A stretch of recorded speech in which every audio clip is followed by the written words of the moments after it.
Les pétards et feux d'artifice sont interdits en cette période de fin d'année et pourtant ils prospèrent dans la cité. Qu'est-ce qui n'a pas fonctionné? On le verra dans ce journal.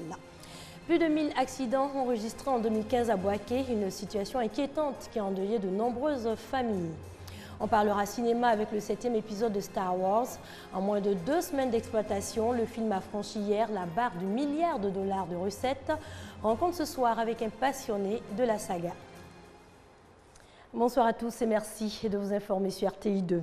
Alors, il trouble la quiétude et la sérénité des populations. Les pétards et feux d'artifice sont bien présents dans la cité. Ils prospèrent malgré l'interdiction du ministère d'État, ministère de l'Intérieur et de la Sécurité.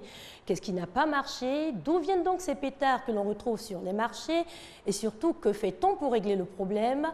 Hamza Diaby est allé chercher des réponses pour vous.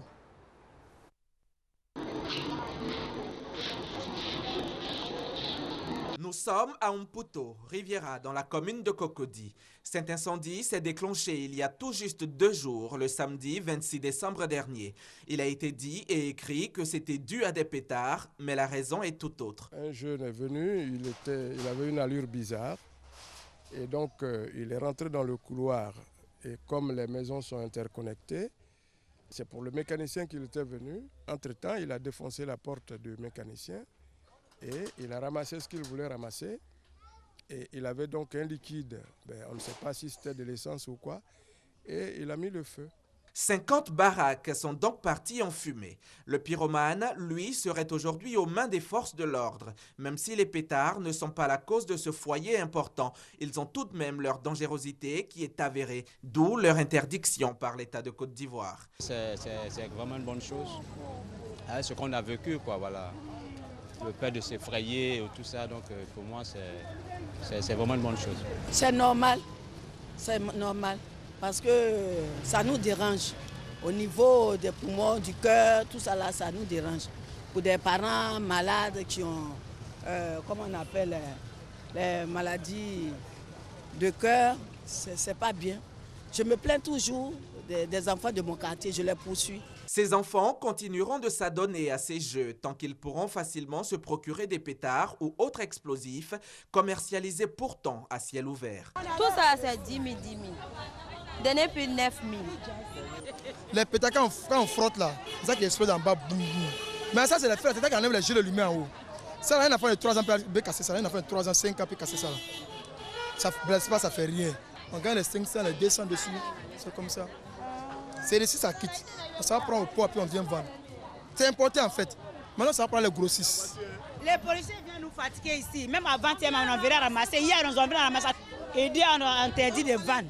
Les acheteurs, eux, ignorent la décision. Tant que ça est sur le marché, ce n'est pas de la faute des commerçants, ce n'est pas la faute de ceux qui achètent. Moi, c'est ce qu'ils voient. Et pourtant, un arrêté a été pris par le ministère d'État, ministère de l'Intérieur et de la Sécurité le 24 novembre dernier. Il stipule que l'usage des pétards, feux d'artifice et autres explosifs du genre est interdit sur toute l'étendue du territoire national pour les périodes allant du 1er décembre 2015 au 31 janvier 2016. Une mesure qui, si elle est effectivement respectée, permettra aux populations de passer des fêtes joyeuses, mais surtout des fêtes sans danger. Alors, plus que quelques jours avant l'arrivée de 2016, en cette période de fin d'année, embouteillages et chaussées réduites sont le lot quotidien des populations.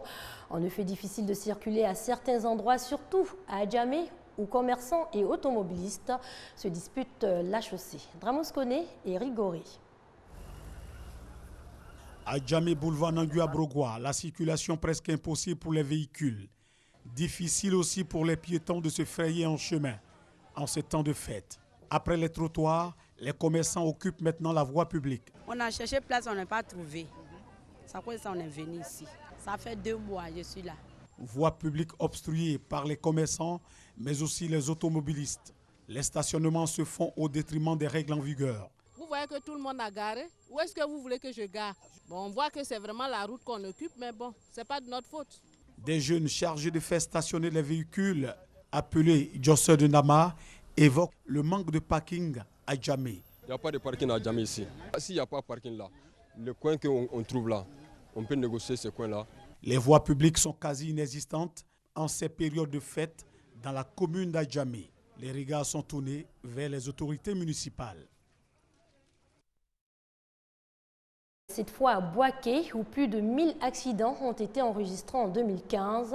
Une situation inquiétante, l'alcool, l'utilisation du téléphone au volant, l'incivisme sont notamment cités parmi les causes de ces accidents qui ont endeuillé de nombreuses familles. Ouattara Amadou Walter. Selon les chiffres de la 3e compagnie des sapeurs-pompiers militaires de Boaké, l'année 2015 a connu plus de 1000 accidents, dont environ 800 causés par les propriétaires d'engins à 2 ou 3 roues. Les conducteurs de mototaxis sont en majorité impliqués dans ces accidents. Des accidents qui ont endeuillé plusieurs familles. À ce jour, nous sommes à 108 décès au niveau des interventions. Et en grande partie liés aux accidents de la circulation. Nous sommes à 1123 accidents de la circulation, dont 833 pour les motos. Quand je dis moto, c'est moto en tout genre. Moto de particuliers et moto-taxi. Ce qui fait qu'au niveau des véhicules, nous sommes pratiquement à 290 accidents. Et donc, les motos nous font pratiquement les 3/4 de nos interventions. Parce qu'il n'est pas rare de constater que pour un accident de moto, nous nous retrouvons avec 7 à 8 blessés. Ce sombre tableau interpelle tous les usagers de la route, ce qui amène la direction régionale des transports de Boaké à réagir. Au nom du ministre des Transports, cette direction régionale exhorte les usagers de la route à davantage de civisme, de responsabilité, tout en respectant le code de la route. J'insiste sur le respect du code de la route. Si vous l'appelez, vous vous arrêtez et vous parlez. C'est vrai que c'est la fête, ça ne peut pas aller sans l'alcool. Mais si vous ne vous sentez pas à mesure de conduire, appelez votre ami qui va venir vous chercher, ou bien vous restez gentiment chez vous et vous faites votre fête. La vie est précieuse, donc usagers de la route, posons des actes qui ne mettent pas en danger notre vie. Adoptons des attitudes exemplaires afin de ne pas attrister les familles en cette fin d'année. Toujours à Boaké, dans la région de Boaké, cette opération menée récemment dans le cadre de la lutte contre Ebola, 13 femmes, notamment des tenancières de maquis et des vendeuses de gibier, ont été interpellées avec plus de 200 kg de viande.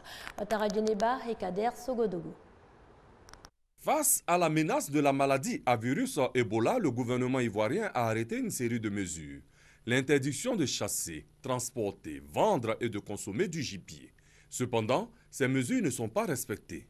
La viande de brousse est toujours vendue et consommée dans plusieurs restaurants et maquis du pays. À Boaké, une opération inopinée des agents des eaux et forêts a permis de mettre la main sur 13 détentrices de maquis en possession de gibier. Bilan de l'opération, plus de 200 kg de viande de brousse saisie. Nous avons, à travers plusieurs enquêtes, observé qu'il y avait une résilience au niveau de la consommation de la viande de brousse. Nous avons décidé de mener une opération coup de poing dans la ville de Boaké et notamment dans les maquis et restaurants. C'est ce qui a été fait très tôt ce matin. Ainsi, nous voulons interpeller tout et chacun, que ce soit les braconniers, que ce soit les restauratrices, ou que ce soit les consommateurs, afin de s'éloigner de la viande de brousse, parce que le risque Ebola n'est pas encore écarté. Les 13 dames mises aux arrêts séjournent actuellement à la brigade ville de la gendarmerie de Boaké.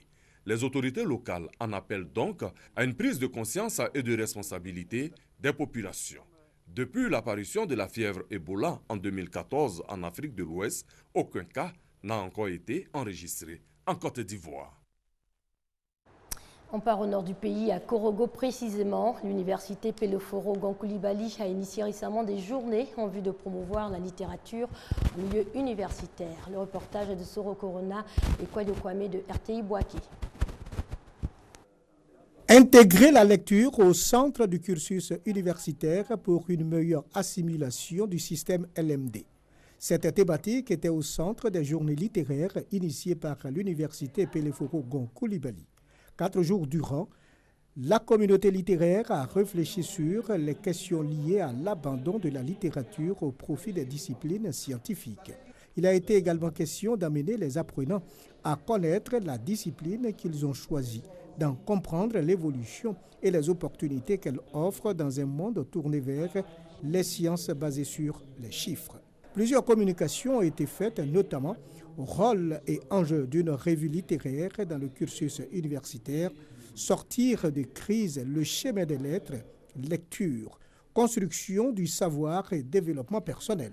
Présent à ces journées, le professeur Seribaï a indiqué que le savoir ne se trouve pas sur Internet, mais plutôt dans les livres. Un avantage pratique du livre, c'est qu'on peut se déplacer avec, dans toutes les parties de la maison.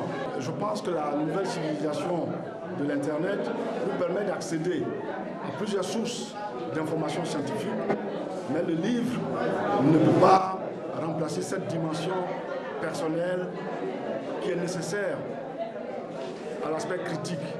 Cette première édition des journées littéraires de l'université Peleforo-Gon-Coulibaly a permis aux étudiants d'avoir une lisibilité plus claire des lettres. Cinéma pour terminer avec le 7e épisode de Star Wars. En termes de recettes et en moins de 2 semaines d'exploitation, le film a franchi hier la barre du $1 milliard. Rencontre ce soir avec un passionné de la saga. L'homme vit à San Francisco, aux États-Unis. Pour les passionnés de Star Wars, le lieu à visiter, c'est Rancho Obi-Wan, au nord de San Francisco. Steve Sansweet règne sur la plus grande collection au monde de produits dérivés. Avec plus de 300 000 objets liés au film, il est une véritable célébrité chez les fans de la saga. Ma passion pour Star Wars a grandi et a pris une ampleur gigantesque. J'ai commencé ma collection au tout début de la saga et 40 ans plus tard, je collectionne toujours. Star Wars, c'est un truc à part qui réveille l'enfant qui est en chacun de nous. Garder son âme d'enfant, un message que Jennifer, mariée et mère d'une petite fille, applique à la lettre.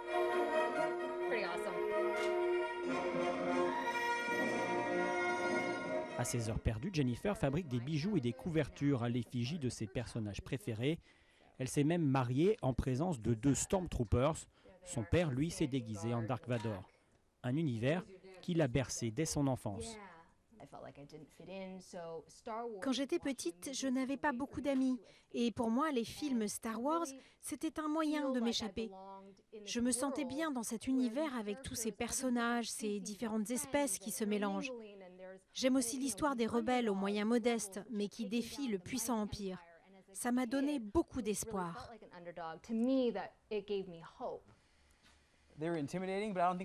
Kinésithérapeute, Michael passe la plupart de son temps libre déguisé en soldat de l'Empire.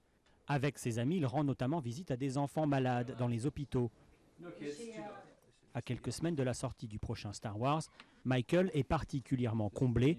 Il possède déjà le dernier modèle du casque de Stormtrooper. C'est énorme. Le Stormtrooper est vraiment une icône. C'est un soldat anonyme, un soldat de base. C'est génial d'avoir ce casque, ça me fait chaud au cœur. Ça me rend vraiment heureux. On est peut-être 250 dans le monde à l'heure actuelle à avoir ce modèle. Le nouveau Star Wars pourrait générer dès sa sortie en salle des centaines de millions de dollars. Michael et sa femme ont déjà acheté des tickets pour 7 séances différentes étalées sur plusieurs jours. C'est ici que nous refermons les pages de ce journal supervisé par Zani Gabriel. Bonne soirée sur les antennes de l'RTI, la marque du service public.